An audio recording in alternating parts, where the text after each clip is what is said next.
On the last Tuesday in September, we scatter my father's ashes off the coast of Long Island. 4 of us board Glenn Dorsey's fishing boat with a cooler of Guinness and an urn.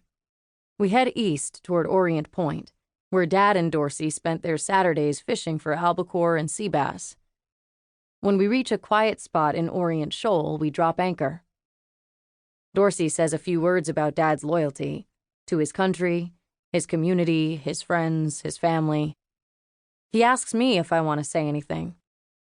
I shake my head no. I can tell the guys think I'm about to cry. The truth is, I don't have anything to say. I hadn't seen my father in years. I'm not sad. I'm just numb. After Dorsey finishes his speech, we bow our heads for a minute of respectful silence. Ron Anastas, a homicide detective with the Suffolk County Police Department, fights back tears. Vince De Silva, Dad's first partner, crosses himself, muttering something about the Holy Spirit under his breath. All 3 men go to Mass every Sunday at St. Agnes in Yaphank. At least, they used to. We did too. Except for a small handful of weddings, I haven't stepped inside a church since I left the island 10 years ago.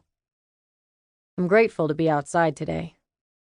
The air inside St. Agnes was always stagnant and suffocating, even after the summer heat subsided.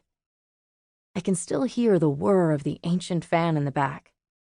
I can feel the edge of the scrunched-up dollar bill pressed against my sweaty palm, bound for the collection plate. The thought of it makes me squirm. It's a calm day. They say a storm is coming, but for now the sky is cloudless. Dorsey holds the silence longer than necessary. He clasps his hands in front of him, and his lips move as if in prayer. The guys start to get antsy. Vince clears his throat. Ron shifts from one foot to the other. It's time to get on with it. Dorsey glances up, hands me the urn. I open it. The men look on as my father's ashes blow away on the wind. The burial is, I believe, what my father would have wanted. Short and sweet. No standing on ceremony. He is out on the water, the only place he ever seemed at peace. Dad always fidgeted like a schoolboy during Mass. We sat in the back so we could duck out before communion. Dad claimed to hate the taste of the stale wafers and bad wine. Even then I knew he was lying. He just didn't want to confess. After it's over, Dorsey hands us each a Guinness and we toast. To the too short life of Martin Daniel Flynn. Dad had just turned 52 when his motorcycle skidded off the Montauk Highway. It was 2 a.m. I imagine he'd been drinking heavily, though no one dared say as much. No sense in pointing fingers now. According to Dorsey, Dad's tires were worn, the road was wet, the fog clouded his visibility. End of story. With these guys, what Dorsey says goes. Of the 4, Dorsey went up the ranks the fastest. He got his gold shield first, then quickly pulled Dad and Ron Anastas out of plainclothes and put them into homicide.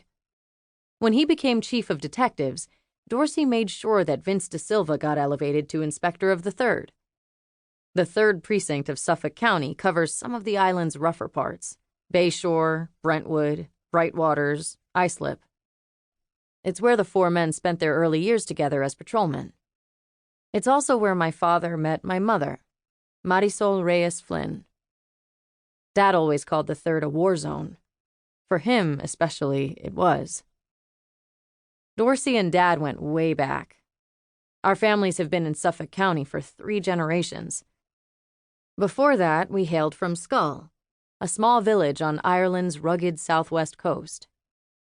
They used to joke that we were all probably related somewhere down the line. The men certainly looked it.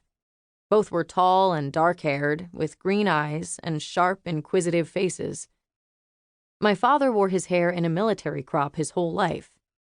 Dorsey, over the years, has had a mustache, sideburns, a shag. But when Dorsey's hair is short, as it is now, you might mistake him for my father from a distance.